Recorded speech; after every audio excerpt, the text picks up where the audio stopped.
5ই আগস্টের মধ্যে জুলাই জাতীয় জাদুঘর খুলে দিতে হবে, না হলে জনগণ নিজেরাই সেই জাদুঘর কিন্তু খুলে নেবে এবং নিজেরাই সেই জাদুঘরে যাওয়ার ব্যবস্থা করবে। জুলাই গণহত্যাকারী এবং ওসমান হাদির হত্যাকারী যারা ভারতে পালিয়ে রয়েছে তাদেরকে দেশে এনে বিচারে কাঠগড়ায় দাঁড় করানো হবে এবং শেখ হাসিনার ফাঁসির রায় সেটি কার্যকর করা হবে। আজকে ঐতিহাসিক পহেলা জুলাই যেদিন থেকে এই জুলাই গণ অভ্যুত্থানের সূত্রপাত হয়েছিল, আজকে জুলাই গণ অভ্যুত্থানের দ্বিতীয় বার্ষিকী আমরা শুরু করছি। এই বছর 2 বছর গণ অভ্যুত্থানের অতিবাহিত হয়েছে। গণ অভ্যুত্থানে যারা যেখান থেকে আমাদেরকে এই গণ অভ্যুত্থানে অংশ নিয়েছেন, সহযোগিতা করেছেন, আমরা তাদেরকে স্মরণ করছি। জুলাই গণ অভ্যুত্থানের 2 বছর হয়েছে। আমরা জুলাই গণ অভ্যুত্থানের পরবর্তী সময়ে বলেছিলাম জুলাই গণহত্যার বিচার সংস্কারের মাধ্যমে আমরা একটা বৈষম্যহীন গণতান্ত্রিক নতুন বাংলাদেশ করতে চাই। সেই বাংলাদেশ আমরা আকাঙ্ক্ষিত বাংলাদেশ আমরা এখনো পাইনি। আপনারা জানেন গতকালকে ট্রাইব্যুনালের একটি বিচারের রায় এসেছে, কিন্তু দুঃখজনকভাবে সেই রায় বাংলাদেশের জনগণকে সন্তুষ্ট করতে পারেনি এবং আমরা মনে করি সেই রায়ের মাধ্যমে আমরা যারা জুলাই গণঅভ্যুত্থানে অংশ নিয়েছিলাম, যারা শহীদ পরিবার, যারা আহত যোদ্ধা রয়েছে, তারা কোনো ন্যায় বিচার পায়নি। হাসানুল হক ইনু, যিনি জাসদের সভাপতি ছিলেন, যিনি আওয়ামী লীগের সহযোগী যেই অ্যালায়েন্স ছিল সেটার অংশ ছিলেন, তিনি কিন্তু জুলাই গণঅভ্যুত্থানে প্রত্যক্ষভাবে গণহত্যায় মদত জুগিয়েছিলেন। গণহত্যার যে সিদ্ধান্ত ছিল, শেখ হাসিনা যিনি প্রধান সিদ্ধান্তকারী ছিলেন, তাকে সর্বাত্মকভাবে সহযোগিতা করেছেন। ফলে আমরা মনে করি তাকে যে 10 বছর করে 3টি মামলা সাজা দিয়েছে, এটা এনাফ না, এটা যথেষ্ট নয়। আমাদের আবেদন থাকবে রাষ্ট্রপক্ষ যাতে এটা আপিল করে এবং আমরা তার কঠোর থেকে কঠোর বিচার প্রত্যাশা করছি। সরকার আসার পরে মাত্র 2টি মামলার রায় আমরা পেয়েছি এবং তদন্ত কার্যক্রমে রিপোর্ট দাখিলে আমরা যথেষ্ট ধীরগতি দেখছি।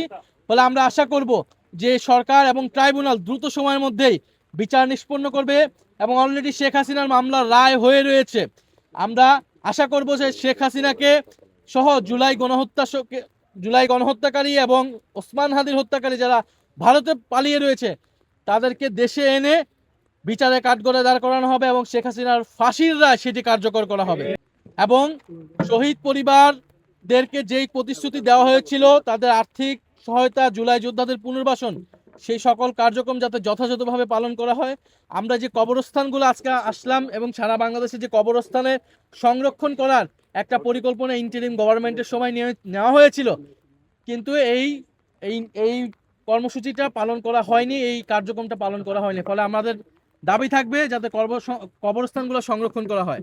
আর প্রিয় সাংবাদিক ভাই বোনেরা, আমাদের যে অন্যতম দাবি যে জুলাই সনদ বাস্তবায়ন, সংস্কার বাস্তবায়ন, গণভোটের রায় অনুযায়ী সংস্কার বাস্তবায়ন।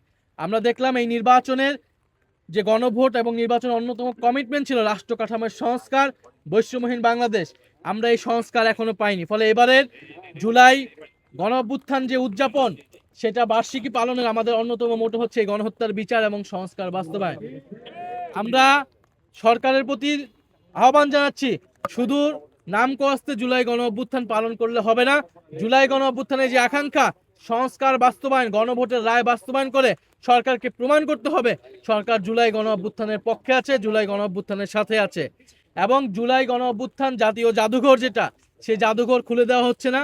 5ই আগস্টের মধ্যে জুলাই জাতীয় জাদুঘর খুলে দিতে হবে, না হলে জনগণ নিজেরাই সেই জাদুঘর কিন্তু খুলে নেবে এবং নিজেরাই সেই জাদুঘরে যাওয়ার ব্যবস্থা করবে। আমরা দুঃখজনকভাবে দেখছি যে ইন্টারিম গভর্নমেন্টের সময়ে এই পুরা 36 দিন ব্যাপী সরকারের নানা রকম কার্যক্রম এবং স্মৃতি কার্যক্রম ছিল। আমরা এই সরকারের পক্ষ থেকে এখন পর্যন্ত আনুষ্ঠানিক কোনো কার্যক্রম আমরা দেখতে পাচ্ছি না এবং আমরা কোনো ধরনের তাদের কর্মসূচি ঘোষণা দেখতে পাচ্ছি না। ফলে আমরা আশা করব সরকার দ্রুত সময়ের মধ্যে এটা ঘোষণা করবে।